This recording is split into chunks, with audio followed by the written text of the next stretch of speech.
தொடர்ந்து பரணிதரன் குவிக்சன் அவர்கள் அழைக்கப்படுகிறார். அவருக்கான கௌரவம் அடுத்ததாக வழங்கப்படுகிறது.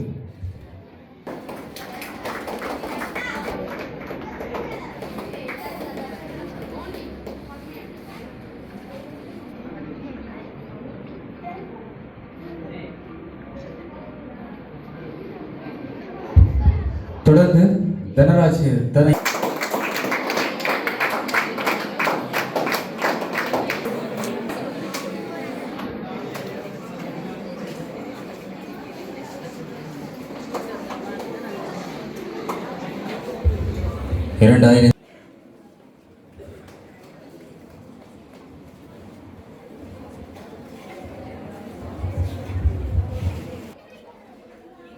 அதனைத் தொடர்ந்து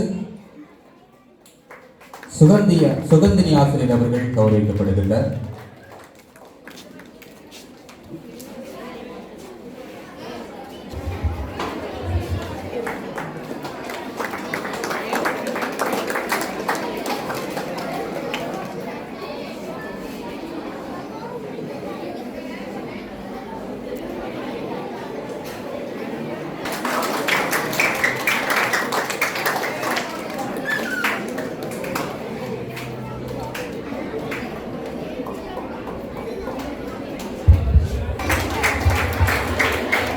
ஒரு பழைய மாணவனாக இருந்து கொண்டு அனைத்து மாணவர்களுக்கும் ஒரு கல்வி கற்றுக் கொடுக்கின்ற ஒரு சிறந்த ஒரு சமூக பணியோடு சுயநலம் இல்லாமல் ஒரு எதிர்பார்ப்பு இல்லாமல் அனைத்து பாடவிதான செயற்பாட்டிலும் தன்னை இணைத்துக் கொண்டிருக்கின்ற ஒரு அன்பு நிறைந்த பழைய மாணவன் தம்பி விதுஷன் அவர்களுக்கு நன்றி. அடுத்து பாஸ்கரன்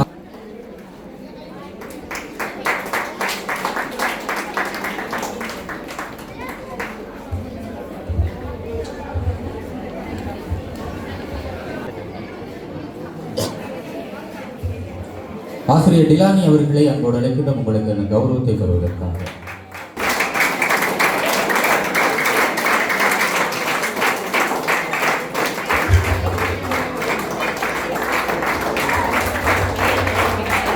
தொடர்ந்து ரோஜிதன் அவர்களை அன்போடு அழைக்கின்ற நன்றுள்ள ஒரு பயிற்சியாளர் ஒருவர்.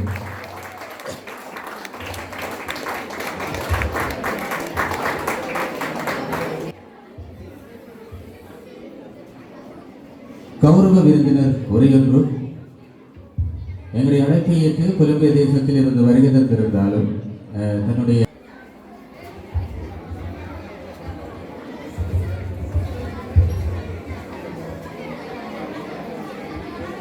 அனைவருக்கும் வணக்கம். மன்னிக்கவும், எனக்கு எல்லாற்ற பேரும் சரியாக தெரியாத காரணத்தால் அனைவருக்கும் அன்பான வணக்கத்தை தெரிவித்துள்ளேன்.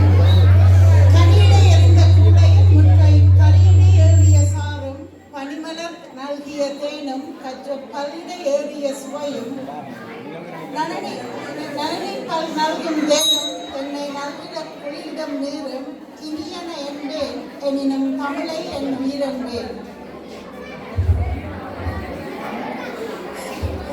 என் ஆவியில் கலந்து நாவினில் தவழும் அமுதான தமிழே வாழி, அமுதான தமிழே வாழி, அமுதான தமிழே வாழி. அனைத்து மொழிகளையும் நேசிப்போம், ஆனால் தமிழ் மொழியை, தாய்மொழியே தமிழை என்றும் என்றும் நேசிப்போம். நானும் இந்த பாடசாலையின் ஒரு பழைய மாணவி. எனது முன்னைய பெயர் மூந்தினி முத்துச்சாமி. தற்பொழுது நான் திருமணமாகியிருந்தால் மூந்தினி சிவசோதி. நான் 93ஆம் ஆண்டு 94ஆம் ஆண்டு இந்த மண்ணை விட்டு வெளியேறினான். எல்லோருக்கும் தெரியும், பாடசாலையில் படிக்கும் போது நானும் இவர்களை போல் பல சாதனைகளை புரிந்தேன்.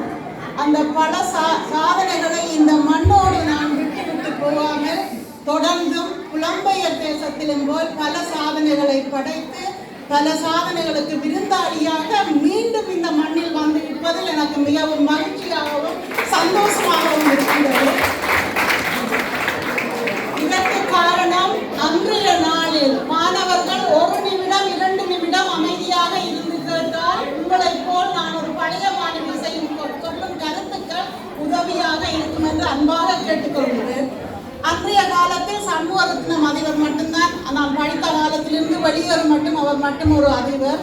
அந்த அதிபர் மற்றும் என்னை சூழ்ந்த ஆசிரியர்கள், பெற்றோர்கள், நலன் விரும்பிகள் அனைவரும் எம்மை அரவணைத்து அன்போடு என்னை வளர்த்ததோ என்னவோ, இன்று உண்மை இந்த நாட்டை விட்டு நான் இங்கிலாந்தில் பல சாதனைகளை, டாய்க்வாண்டோவில் பல கேடயங்களை பெற்று, வெற்றி மாலைகளை பெற்று மீண்டும் ஐரோப்பிய நாட்டில் போய் அந்த நாட்டில் இன்று ஐரோப்பிய தங்கப்பதற்கு உரிமையாளராகவும், இங்கிலாந்து நாட்டில்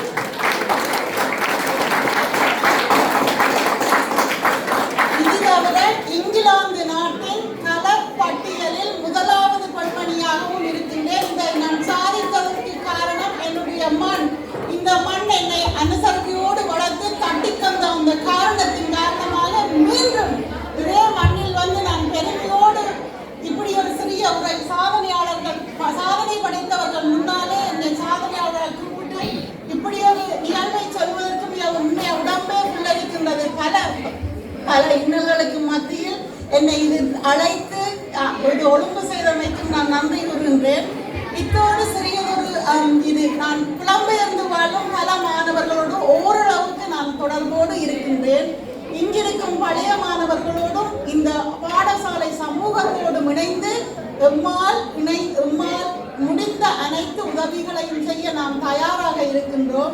இந்த தயாருக்கு உங்களது உதவிகளையும் நாடி நிற்கின்றேன். தயவு செய்து பிள்ளை சரி எது இருந்தாலும் எல்லோரும் ஒன்று கூடுவோம். இங்கே இருக்கும் பல சிறிய மாணவர்களையும் அடுத்த தலைமுறை, அடுத்த சமுதாயத்தை நாம் வளர்ப்பதற்கு எல்லோரும் ஒன்றுபடுவோம். சிறு கருத்து மாற்றம் எல்லோரிடமும் உண்டு, அது எந்த சமுதாயத்திலும் உண்டு. அதையெல்லாம் நாம் தட்டி தளறி எல்லோரும் ஒன்றுணைந்து ஒன்றுபட்டால் ஒன்று வாழ்வு என்று எனது பேரனார் காட்டியதற்கு என்று மனதில் உள்ளது. தயவு செய்து எல்லோரும் எல்லா மனக்கசுகளையும் ஒதுக்கி வைத்து எங்களோடு இங்கிருக்கும் பழைய மாணவர்களோடும் வெளிநாடு புலம்பெயர் தேசத்தில் இருந்தும் பழைய மாணவர்களோடும் இணைந்து அடுத்த வருடங்களில் மேலும் பல மாணவர்களை ஆசிரியர்கள் உருவாக்கி மாணவ சமுதாயங்கள் நீங்களும் அக்கறையோடு படித்து இந்த மண்ணில் அடுத்த முறை நாம் இப்படி ஒரு நிகழ்வில் கலந்து கொள்ள விரும்புகின்றேன். அப்போது கலந்து கொள்ளும் போது உங்களுக்கான உதவிகளை செய்துவிட்டு கலந்து கொள்ள விரும்புகின்றேன். இதற்கு ஒன்றே ஒன்று, நீங்கள் எல்லோரும் ஒன்று கூடி ஒரு குழுவாகி எம்மால் இணைந்து செய்து இந்த பாடசாலையின் முன்னேற்றத்துக்கு அனைவரும் பாடுபடுவோம் என்று அன்பாக கேட்டுக் கொள்கின்றேன். இச்சுடைய உரையை ஆற்றுவதற்கு தந்தமைக்கு நன்றி.